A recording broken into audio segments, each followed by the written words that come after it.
some point, I just kind of fell in love with hip hop, and I wanted to like learn everything I could about it. And as a young kid, I had no idea that we had our own scene until I think it was, I heard like Potluck. I was like really young, and it like became an obsession, like the whole culture. And like I have screenshots of emails of me like emailing like the contact. This old website where Potluck had all their music and shit when like MySpace was still like was first popping and shit. And yeah, I just remember I'm like 12, 13 years old, and I feel like when I started being like, okay, like I want to do this shit professionally. Like I'd been writing poems and songs like at a very young age, but I started making contacts when I was around like I'd say 12 or 13 years old. And yeah, it's so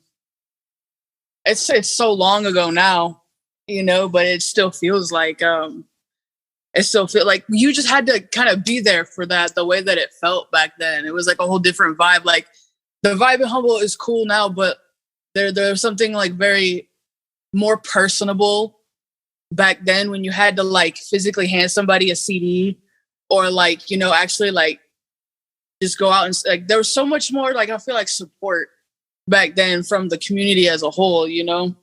And so being a kid growing up and falling in love with hip hop and like seeing that there are people here that are doing songs with E40 like Potluck was, and like even Highway, he's not that much older than me, but I looked up to him a lot when I was younger. Like I had like all his like mixtapes and shit like that. And I think when I was like 19, I did a song with him.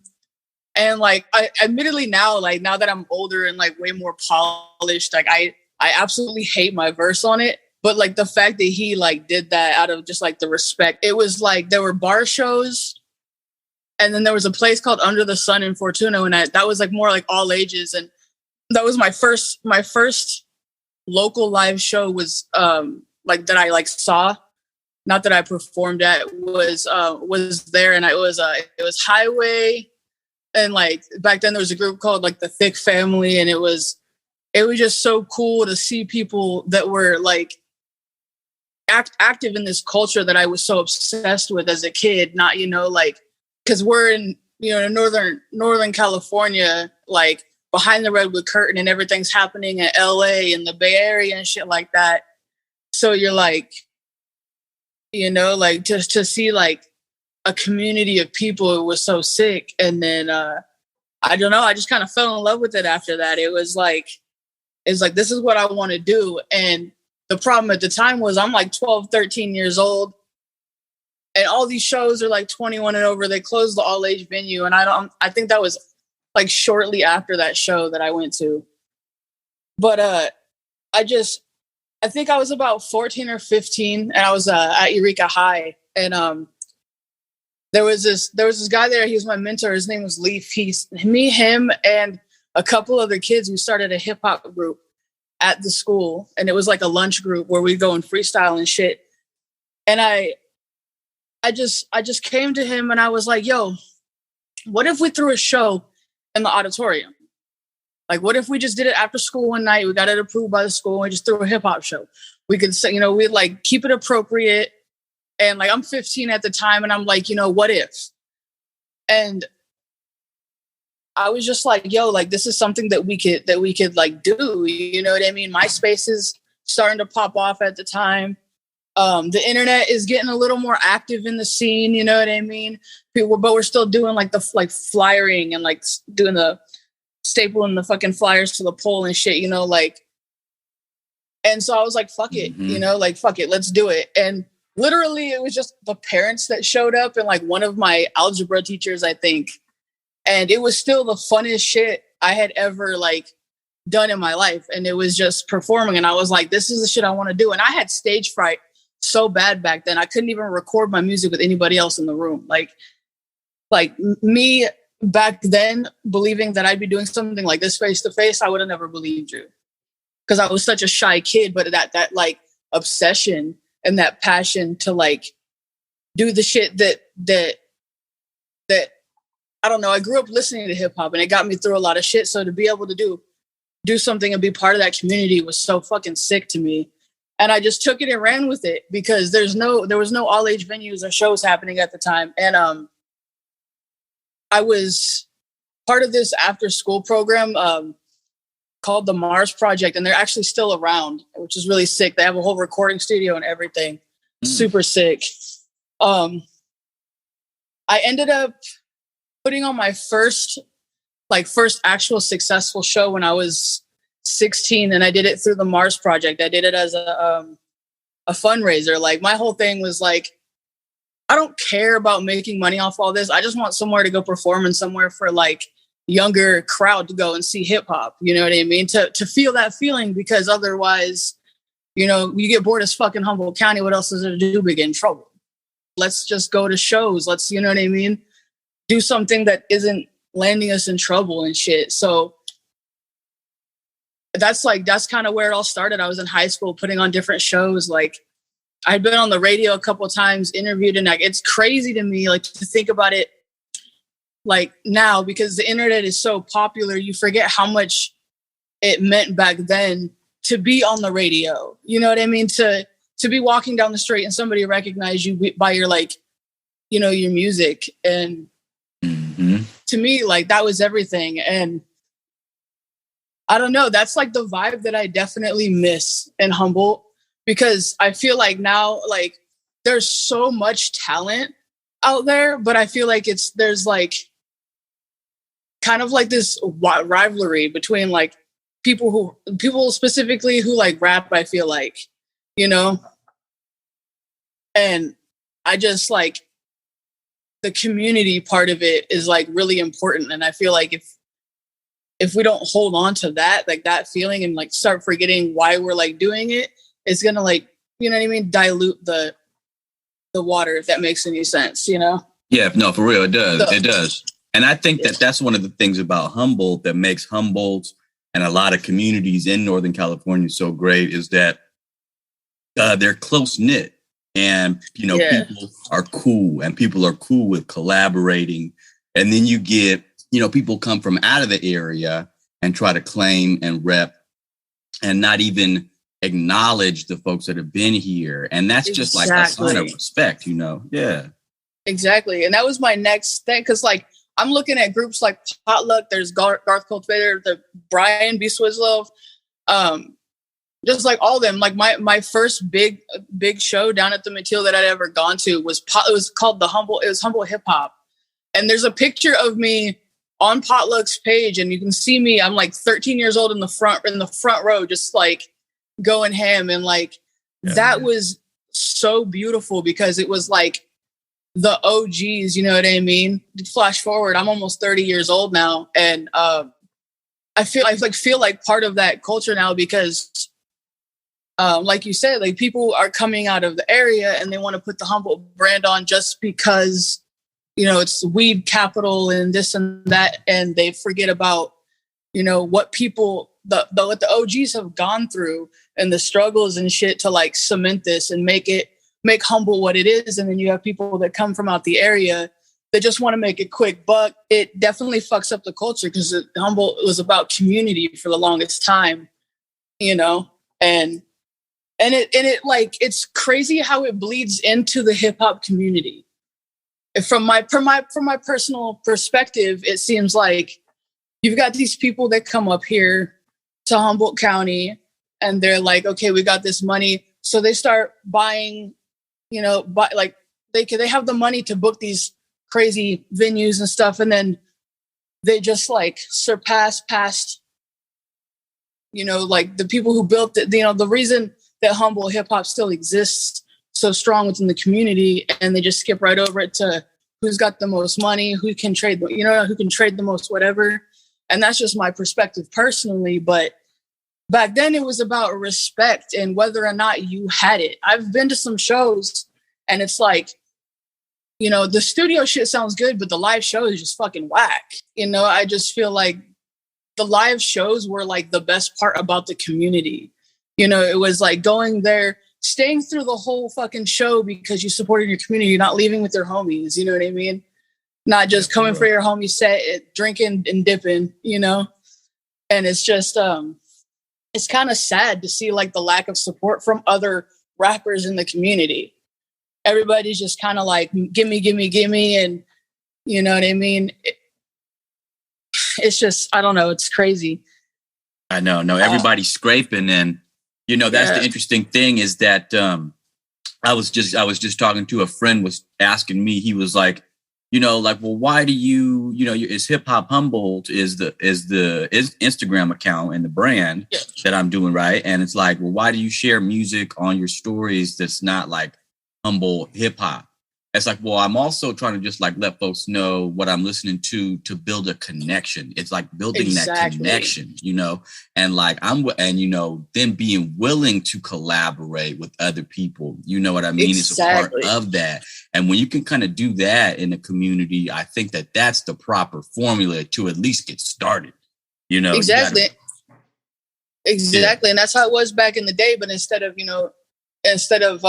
shit like, you know, podcasts or, you know, like being able to DM and like do Zoom work, it was, you know, like, hey, take my CD, you know what I mean? Like, you get a t-shirt, I'll throw in the CD, or just handing it to people, be like, you don't like it, you can toss it, but just give it a shot, you know what I mean? Mm-hmm. And that's how I gained a lot of respect, was I was just pumping out just work, and I was just like, I was persistent as fuck. To the point, like, I'm in high school and like burning CDs for people. Like, I would burn mixed CDs from like LimeWire and shit, but I'd throw a couple of my songs in there. You know what I mean? And then I would fucking shop them around high school. And that's how I built what I built. And so when the internet kind of came over and like took hold, like the SoundCloud scene, and kind of took hold of the music, for a minute, I was part of that group that was just like, what the fuck is this bullshit? You know what I mean? But then I started getting people that were listening to my music in Australia. I have a fan base in Australia. I have people listening to my shit in India. And I've made a post about it. Like, when I was 11 or 12 years old, handing out these CDs, thinking, how the fuck am I going to get this in the hands of people across the world? The internet and you know, people like you and people like the county of Humboldt County, like all of my people that rep my music and show their friends, and even just a simple shout out, like, that is what we need more of in the community, but we need it locally within all the artists, because we're all from the same place trying to do the same thing. And instead of trying to step on top of each other, we need to be helping each other up. There needs to be more of that shit. Mm-hmm. For real. I feel you. I feel you. It's interesting that, you know, the at least when it comes to like the streaming game, because that's something that I think is important that you brought up, you know, like that really changed it and took away that personal aspect to where it's a whole lot harder now to make that connection with people. And so then that takes it back to the live shows, like you were talking about, that really is the way to make a connection, you know? Yeah. So I got the same thing to really think about, you know, is that like, I wonder, I have my feeling on, you know, the folks that can do some really dope live shows. And then I've also got a lot of people that I haven't seen that from yet. So, you know, we'll have to see them actually do that and build that connection now that hopefully, you know, we're entering a bit of an endemic stage and people are getting back out there. You know what I mean? It's good to see. And I really think that there's a lot of ways that you can build connections with your audience and with other artists and musicians in this small community that have already laid like this really great foundation and beautiful framework for a culture, the culture around here. You know what I mean? Like, it's already there. And so you really can't just come in and even if you've been here, you really can't just like kind of step on it. You have to really just kind of like stand with everybody. And I feel that. I like that energy for real. Exactly. And it's not a matter of the old heads and like the old generation in Humboldt and the new generation. You know what I mean? Because I don't really feel like, for me personally, I'm at a weird in between, because I was a lot younger than the OGs, you know, than everybody back in the day. But also, you know, I'm not as young as these new cats that are coming out of Humboldt. You know, I'm like right there in the middle. And I just feel like if you know, like, I have the advantage of being in the middle ground and seeing like it's possible, you know, to just coexist and really just try to like put Humboldt on the map the way it should be. You know what I mean? For real. Not a matter of like competing against each other. You know what I mean? It's like, we got to bring it back to that community, like the roots of Humboldt hip hop, essentially. And with what I see going on out there now, like you got this show coming up with TraviiBandz, that's going to be real dope. And that's the kind of thing where when you see shows with multiple artists from Humboldt County, you should be coming out to those shows just to show support for the culture. And you know what I mean? Especially, with like you said, the endemic and like the live shows coming back, people are paying top dollar to see shit ton of artists come to town. Like you can't 10 spot get you in the door, have a couple beers and support, you know what I mean? You're not only local artists, but other independent touring artists that, are coming through and, want to see. Yeah, we just want to show everybody like how we get down, and it's been a minute since I've performed. I'll admit, like I'm a little, I'm nervous in a sense. I haven't been on a stage in 2 years, but live shows for me are like everything. I leave my energy on the show or on the stage, and it's cool because I actually added another local artist, Rock Slang. They're both, he's TraviiBandz label mate, and it's going to be sick. I performed with him when I first started out when I was 15, actually. He was part of the North Bay Riders, and he's dope as fuck. He's very, very fucking talented, and I'm very excited to get to see him live and perform with him again, because it's been years since I've shared the stage with him. So I'm excited about that too. That's what's up. Now, I thought it was interesting that you brought up you were younger and when the CD game was popping, that, it was commonplace for folks to be slanging CDs, out of a, trunk, or just at shows, or just in different spots throughout up and down the 101, whether it's in Humboldt County or down there where you are in Petaluma. You know what I mean? Like that was just kind of normal. And that connection that you were able to build is something that I think a lot of people are still trying to figure out how to make that work in this completely like digital, like information age. You know what I mean? And then on top of that, I really feel like, honestly, some of these platforms, they're really not geared for creators. There's, whether it's copyright this, infringement that, or, restriction and block this that they're going to do to you.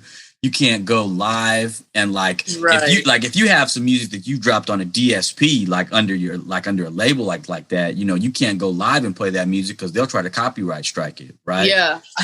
And that's crazy, and that's your own music, you know what I mean? And so it just makes it that much harder for artists. And I don't know, if I just wonder if some of these new elements with the digital age has made that bit of like folks just all kind of trying their hardest to get what they can get out of the the big pie that is folks spending money, right? I think that's a formula that I've heard in different places is what you want to try to do is find people that are your do or dies, that are your ride or dies, that are going to spend like $100 on you a year, and then just like maximize that, right? And they said, like, this dude said that like Drake has done that model and just maximized, it to the, as far as he could.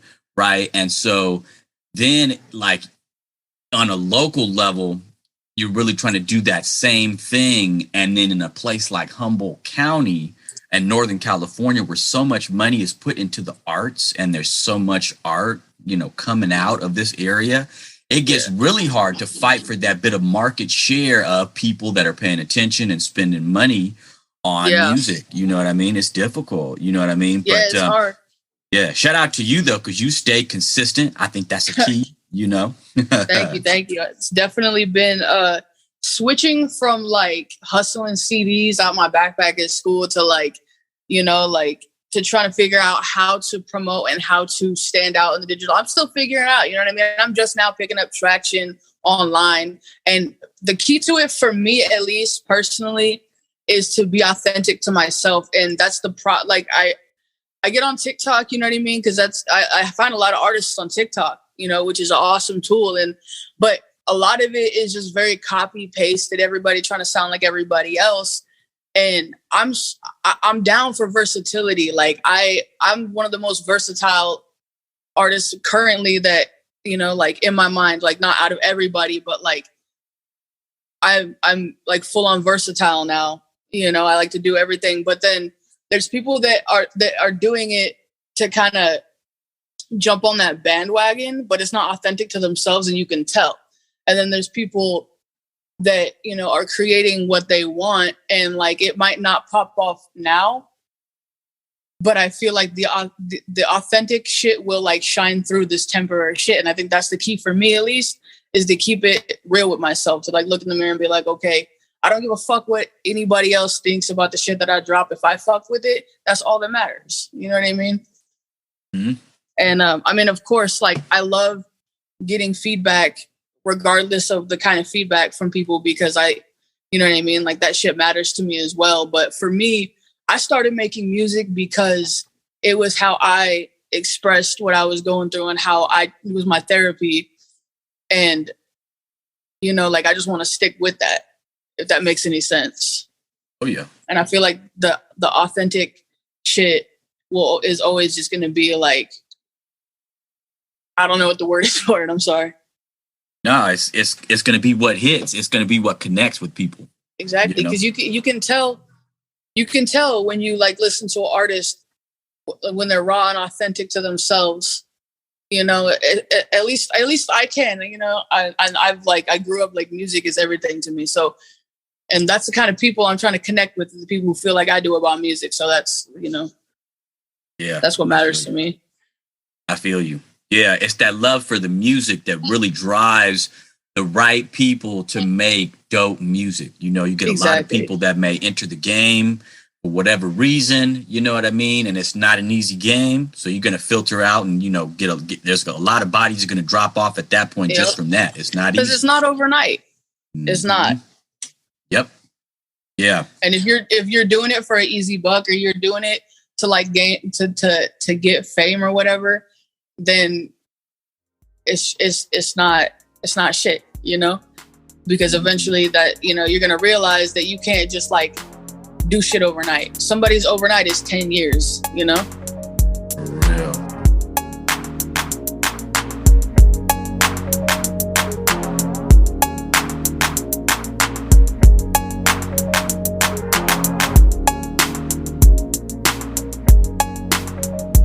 By chance, off the top of your head, can you talk about the last show that you did perform at before things got locked in?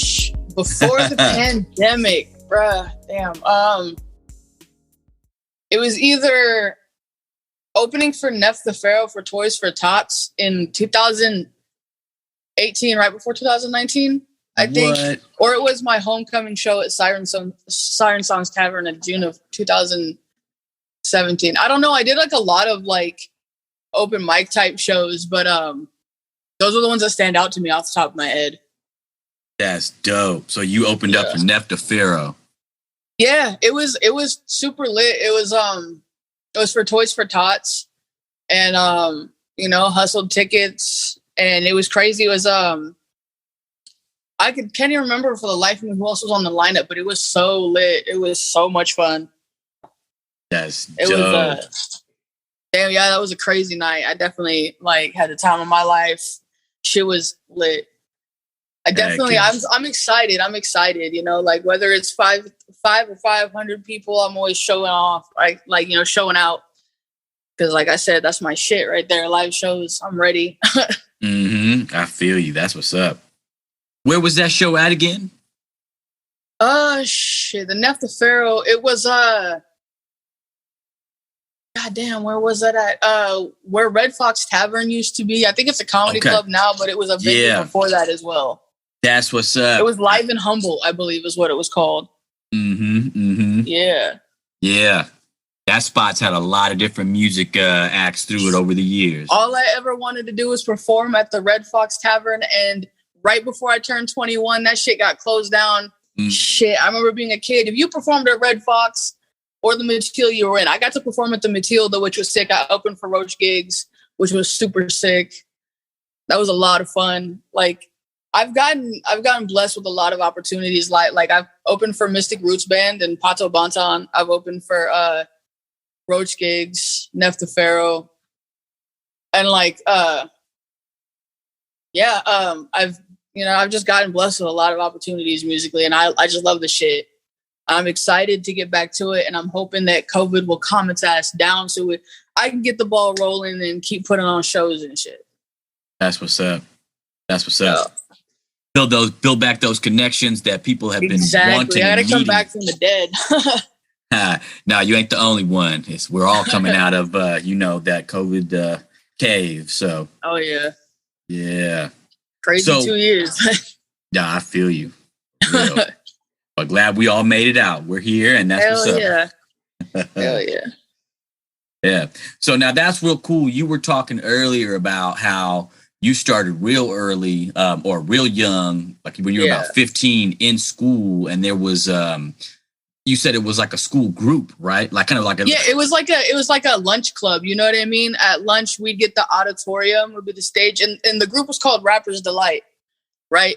And so it was just like we would like freestyle at lunch on the auditorium, but then we started getting into like more serious shit. Like me and my friend from high school, his name is Preston, and Leaf. Believe he still works at Eureka High. He does everything. He's a sound tech for theater, and there's a projection room in the auditorium. It's upstairs, and we made a recording studio in there, and my writing from when I was 15 on the wall, all my lyrics are still written up there. Oh, wow. To this day. So I'm trying to, when I go up there, I've been trying to organize a way for me to get in there and document it just in case they decide they want to revamp everything. I don't want the history to be gone because I made a lot of music up there. I won a lot of talent. We won second place in the talent show on that stage. Like that group helped me get over my stage fright. Like it was crazy. That and like taking theater at Eureka High was just like some of like honestly the funnest times. Like it's so crazy to me that like my lyrics from when I was 15 are still on that wall up there. Like that's nuts to me. That's dope. I definitely got to get some documentation of that shit before they decide to renew everything and shit. So yeah, for real. That's cool. And then from there, well, at what point, and I'm not trying to get into your personal history if it's not hip hop related, but like at what point did you move down to Petaluma? Oh shit, September. Oh, okay. This year. Yeah. Oh, wow. No. Yeah. Just recently, actually. And it's cool because I've lived a lot of different places. I moved in 2014. I moved to Chicago for about 4 years, and then I came back in 2017, 2018. But yeah, like I have the traveler bug, you know. I like to get around, but like I always end up back home in Humboldt. That's where I grew up, you know. But yeah, I came down here in September. I haven't had too great of a chance to network because all I do is fucking work to pay bills and shit, you know. But now that we're in this, you know, end stage, hopefully of COVID, I'm definitely hoping to make connections because there's a really fucking cool venues down here. Very, very dope venues down here. So I'm definitely hoping to network, you know. That's what's up. Yeah, take it closer and closer to the Bay. You know what I mean? Exactly. I'm definitely trying to get, you know, that Humboldt representation down here, if that makes any sense. Like when I was in Chicago, I still was like, you know, I may be out here, but like no matter where I'm at, like 101 is always going to take me home. You know what I mean? If that makes any sense whatsoever. I'm a little stoned right now. Nah, that makes perfect sense. I feel you. I think a lot of people are the same way with Humboldt. People may leave Humboldt, but a lot of people come back. You know? Yep. And there's something about the culture. You know what I mean? It's something that's real. You know, it's just different. So it's just something that people know. It's not a brand because there's all kinds of different things going on in Humboldt. Exactly. It's like a lot. Like, I don't know. It sounds really corny to say it's a lifestyle, but you know what I'm saying? Like I've been places like Seattle and like, you know, and I can tell when somebody is from Humboldt. You know, you can just, other than like growing up there and fucking, I grew up in Eureka, you know, in the same neighborhood. You know, I grew up over like near Winco and the projects over there. So like I knew everybody growing up. So it's not hard to like be able to spot somebody, but you know, there's just a vibe. You feel me? Like And I definitely am sensing that vibe coming like back to Humboldt hip hop. Not necessarily that it left, but I think COVID definitely like COVID, and then like the whole legalization thing with the increase, the inflation of like money over talent type rappers. You know what I mean? Mm-hmm. But now that all the people who were just in it for a quick buck are realizing, okay, this isn't as easy now. I think we're getting back to that sense of community, which excites me personally, because I may be down here, but I'll be back and forth all the time. You know what I mean? That's my home and that's my culture. That's where there would be no Maniac the Rapper without Humboldt County and without without fucking Potluck, without B Swizzlo, without all those people that laid the groundwork, there wouldn't be me, because I wouldn't have known that I could do it too. If that makes any sense. It would just be like a pipe dream to me, Mm-hmm, mm-hmm. So I feel like this is important. Yeah, no, definitely. It's crucial to have people that can really like pave the way and show folks that it can be done in your town. You know what I mean? Exactly. Yeah. And that was that for me, seeing people that were from the same place. It even like makes me spaz out now, like Highway, his video. The first time I heard Top Floor, the first time I seen that video, that shit like gave me chills, like, and I could feel my whole body like tearing up, because like I've been looking up to this dude since he was 18, and I'm like some 13-year-old fucking nobody, and I'm like, this dude is a fucking famous, he's like, it sounds like so like corny. I'm not trying to dick ride or anything, but I've been a huge fucking Highway fan since I was a little kid, and so like to like have that. I feel like I have like a friendship with him now, which is cool. We're not like close homies, but like I definitely consider him a homie, which is fucking cool, because 13-year-old me would be spazzing the fuck out right now. You know what I mean? And that's just, that's just me like being honest. Like I looked at local hip hop when I was younger, like they were fucking celebrities to me, even though we were like, well, I'm just seeing a homie from Potluck. If I see him at the mall, I'm like, oh my fucking God.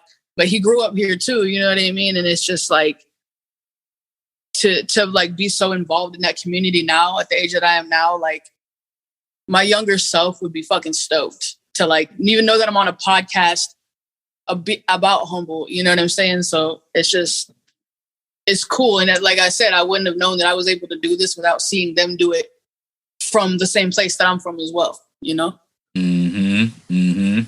Yep.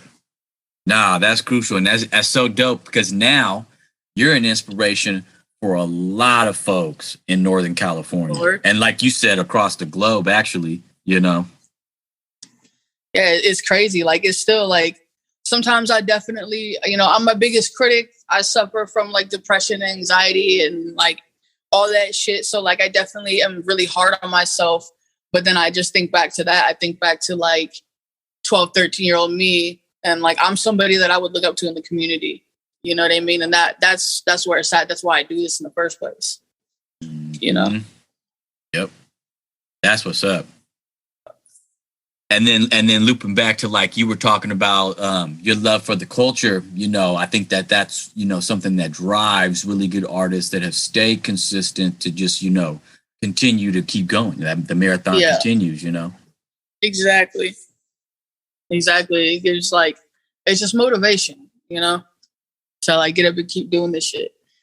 Cause it's, it's like I've said it before, like, I don't give a shit if I ever get super famous or rich off making music. I mean, yeah, it'd be cool to be able to like support my family doing something I love. But like, if I have 1 or 1 million fans, it don't matter to me. The fact that like somebody fucks with me the way they fuck with me, like that's all that matters. Mm-hmm. And that's important. Yep.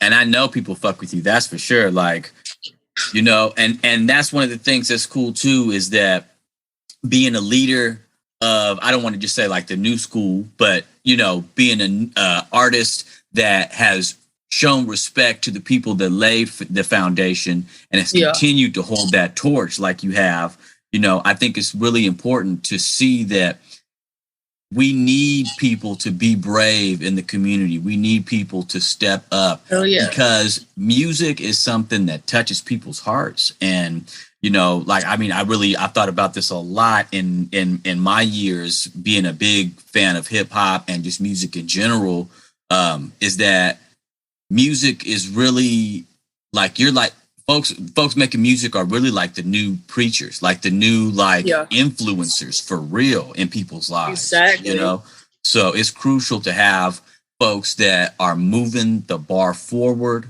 You know, like I said, holding that torch and repping where they're from, because you haven't ever stopped repping Northern California. You know what I mean? Exactly.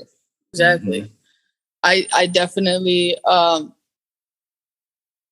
I agree with that. It's so important to just like hold on to that, to be able to like continue on without burying what made Humboldt hip hop what it is, if that makes sense. You know, to be able to be like, okay, we're developing and growing, but we're still gonna pay homage to the people who got us this far. Like, nobody knew who the fuck there were any rappers in Humboldt County like years ago. I used to tell people that I was a rapper and motherfuckers would laugh at me. But now I'm at a party, I'm like, oh yeah, I'm a rapper. I got 4 of the motherfuckers like, oh yeah, me too. You know what I mean? Or like my homies are, you know what I mean? And that's cool. Don't get me wrong. I'm not knocking that. I mean, if that's what you love, that's what you love. Go for it. You know what I'm saying? But like, there's a point where it's just bragging points to some people. You feel me? Like, it's just a jacket that they can wear to like become like cool or whatever, if that makes sense. So yeah, no, I feel you. I understand exactly what you're saying, because I think that that's one of the things that's interesting about hip hop is that, especially nowadays with like modern technology, right? Like, it's basically like almost anybody can hop on a computer and make something that might sound kind of dope, but to really have the talent. And on top of that, like that's what sets musicians and artists apart from folks that are just trying to, you know, clout chase, is that the energy to maintain and that longevity, like you keep talking about, like that's crucial. And folks that may come in and just, you know, make some stuff and, may take some nice samples and make something sound real dope or whatever. You know, like that might not be what really keeps you going long term. You know what I mean? Like it's a hard game. You know what I mean? And so exactly, and it's hard because like as an artist, for me personally, there's always a struggle as to like you almost kind of want to jump on the bandwagon of what's popping just so you can get noticed. But my thing is, I don't want to, because like when I'm with my friends, dude, I make up some goofy shit. I be making up goofy ass songs all the fucking time. And I'm like, I bet you if I recorded and threw this dumbass shit on TikTok, it will blow up. But I don't want to be known as a joke rapper. That's not a joke to me. You know what I mean? Like, you know, and I don't want to be looked at like I'm disrespecting or appropriating the culture that I love and respect so much by doing that, if that makes any sense. Oh, yeah. So like there's always that struggle is like you want your shit to pop off. You know, like for me, it's like I battle with like that's not authentic to me. You know, I mean, like I'm goofy and shit, but that's not the kind of shit I put out. That's not, you know, like I'm not that kind of, this kind of shit isn't like just a gimmick. You feel me? Mm-hmm, mm-hmm. And that's one of the things I love about Humboldt hip hop is that, you know, I think that it's something about the community that lends itself to the music as well, because folks are willing to just put the music out that feels good for them, because they know that that's going to feel good to folks, you know, listening to it. You know what I mean? Like I was just in the studio with some folks last night, you know what I mean? And they made a feel good track. And that's really Humboldt hip hop. It's like, you know, because this is a feel good area. You know what I mean? It's a place where you smoke, relax, enjoy yourself, enjoy life, feel good. That's what you're supposed to be doing. Yeah. Yeah. And just like there's that authenticness when you're vibing like that. And that's the kind of vibe that like, that's the kind of vibe that like the whole community needs to like thrive on, is just like being, just creating shit, you know, creating like feel good shit.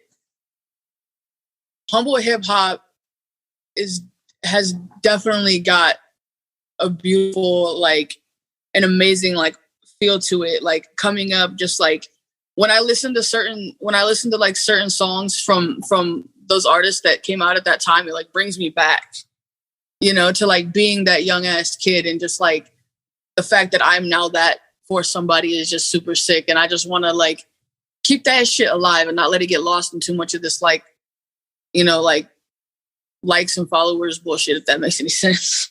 Yeah, nah, for real. I really love that track that you have to remind me actually when you released it, because I know this. I think this is a track you released like a couple of years ago, if I'm not wrong. Oh shit! That California track. Damn, yeah, that's 2016, I think, is when I recorded it and I released it in 2017. Okay, yeah, yeah, because it's got a Cali feel to it, and that's exactly. That's always going to hit in Cali. Like, I mean, it doesn't matter, but I just barely heard it in like 2021. You know, it hit like it was brand new in Cali. You know, see, that's like, that makes me really happy to hear, because that's what I'm going for. You know, like that feel like with that track. That's what I was hoping for. You know, and that's why I have the Tupac quote in the beginning of it. You know, like. That and the track I released with Tragedy recently, the That's All track, that has that more like Bay Area feel to it. Mm-hmm. You know, that's why I say I'm versatile in a sense of like, I don't just make one style of rap or one style of whatever. Like, I'm a rapper, but I incorporate everything that I listen to into my shit. So everywhere that I've been, my identity is on the track every time, if that makes any sense. Yeah, that's what's up. That's the sign of an artist right there that can really get themselves on the track. Oh, for sure. Like, you know, not everybody's giving themselves like that. And when you can really, I feel like that's giving a piece of yourself. You know what I mean? Like, not like, you know, like in a way that's meaningful, that people will really, if they're listening properly, you know what I mean? Or more specifically, like if they're from Cali, you know what I mean? They're going to listen and really feel it, you know? Exactly. Mm-hmm. That's what's up. Around what time did you start to make that transition, like you were talking about, from you know, the more like physical age that we were talking about with CDs and stuff, to the like more digital? Like you started a SoundCloud? Yeah, I've had a SoundCloud for shit, I don't know. Like, I was uploading music to my music. I had a music MySpace page and I would upload music to that. And I had a SoundClick. Well, I don't even know if fucking SoundClick is around anymore. But there was that. I was probably like 14 or 15, like in high school. But that was before like anybody was really paying attention to anything too much. Unless it was like, because like MySpace was more for like the alternative community, like, you know, like the punk rock and everything. That on music, the music pages was more popping off than anything like rap wise was at the time. But like when I started really just going hard at like marketing on the internet and like trying to like fully transition from the old school thing was probably 2014 or 2015. And I kind of was like, okay, I need to have more of an online presence, because this is, you know, whether I like it or not, this is the way that shit's going right now. And so, yeah, that was about the time. And I think even just like recently, I've started getting a grasp more on how to market myself and put myself out there, if that makes sense. Like it took me forever to even upload shit to TikTok, you know, but I do now, because I see how many views, and like I'm getting these people in other countries on my page and their music, and I'm like, oh, this is dope. And I'm like, and my music is being put in the hands of people all around the world because of that. And so now that's where I'm focusing on now, is trying to like make that online presence kind of unavoidable, without like leaving that authenticness of myself. Because I still will press up CDs. I have like 2,000 stickers right now with a QRC code on it. You scan it, it goes right to my link tree, and you have everything right there. Like, I'm still doing some of the old school shit, but I'm just mixing it with technology. You know what I mean? That's what's up. Yeah, I think that's crucial. I think that's a good example that you're setting for a lot of other artists that are coming up and are going to be coming up. You know what I mean? Because they're going to be looking at folks that are putting out music, have been putting out music like you've been doing. And like, what are they doing? And that QR code thing, that's popping. That's about to, you know, especially now with folks getting back out there, I think that's really going to pop. And you're going to see a lot of QR codes out there And especially for music and musicians, you know what I mean, to give you access to their music, you know. Yeah, and having like landing pages like Linktree and shit, like the whole link in bio thing, that is so like useful, because instead of like it just go like your QR code just going to one thing, bam, you've got everything there. You don't like this song, there's this. You don't like this style, I got this. You know what I mean? You just want to just peep on my Instagram, it's right there. You know what I mean? And combining that with the old school of sticker slapping shit everywhere, like this shit's these are in Berkeley right now. I've got them slapped all over Petaluma. I'm gonna send some to my folks in Humboldt. I'm just like, I mean, like all people gotta do is pull out their phones and it's right there, and it looks cool. It looks dope. So yep, it's the modern thing. Yeah, send me some of those. I'll slap some up for show and Humboldt. Shit, bet. Just send me your address. I got you. I'll send some shit ASAP. The last couple tracks that you've dropped videos for as well. Yeah. The latest one was Slippin', I know, right? The video for Slippin'. Yes, sir. That one was fire. Thank you.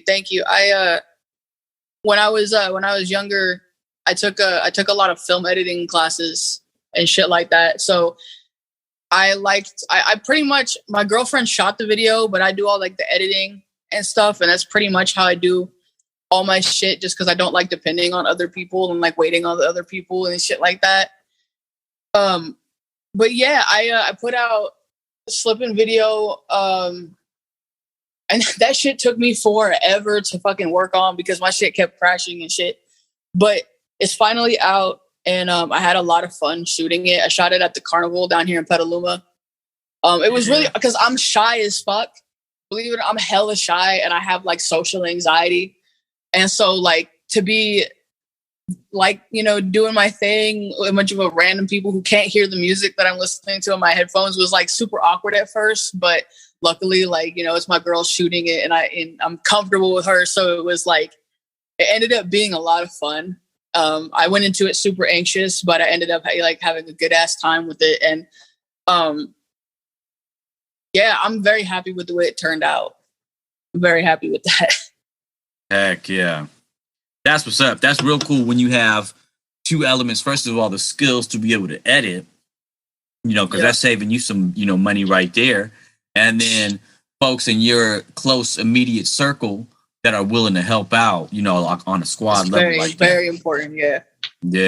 Yeah. Shout out to folks that are helping us in our immediate circles, especially, as we come out of COVID and start to get things rolling. I know a lot of different artists that are, have a lot of plans and are going to be dropping and just doing a lot of big things in 2022.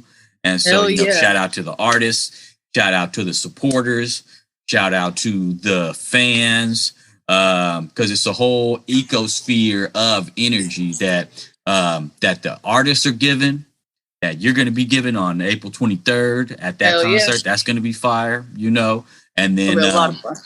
Yeah. Oh, heck yeah. And then folks are going to be giving that energy back when they see you. They're going to be listening to your music on Spotify, or different platforms. You know what I mean? So it's just a circle of energy, and you got to keep that shit, like, I appreciate every single person who listens to my music or even just like shares my shit. I definitely want to give you a huge like shout out and thank you for being so like patient with my whack ass schedule and shit like that, because I'm really excited to do this, and I just wanted to thank you for like letting me talk about like my history and like recognizing my part in history, because I feel like I have felt in the past like people just kind of overlooked how deep in the shit I got and was and continue to be. So I just wanted to say thank you for like giving me a platform to like speak about it, Oh, for sure. No, you're very welcome. I'm blessed to have you on to be able to give some of the history. I definitely, like I've said to the other folks that have been on, but I'm going to say it to you as well. I know that there's more history that we didn't even get into right now, so I'm definitely hoping to get you on for further episodes as you drop more and more music. You know what I mean? Feel free to think of this podcast as just, another channel to be able to get, information out to the community about what you're doing. You know what I mean? That's what this is for. That's what I'm here to do. Yeah. Hell yeah, hell yeah. Maybe we should link up for a podcast when I'm in town. That would be sick. That's what's up. I'm looking forward to that. Hell yeah. Hell yeah.